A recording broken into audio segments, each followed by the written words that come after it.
আয়রে তকদীর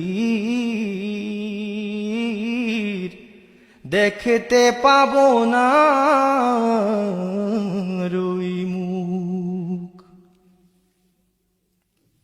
এ ব্যথাকে সাথী করে হয় যেন জীবনের অবসান।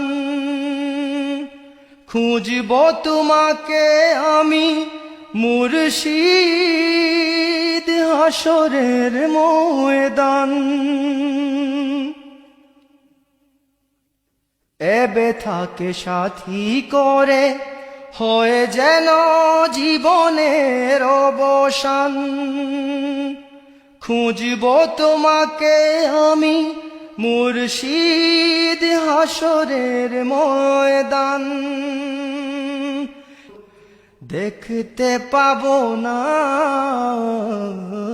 রুই মুখ, হায় রে তকদীর দেখতে পাবো না রুই মুখ। মিষ্টি মধুর হাসি ভুলিয়ে দেবে না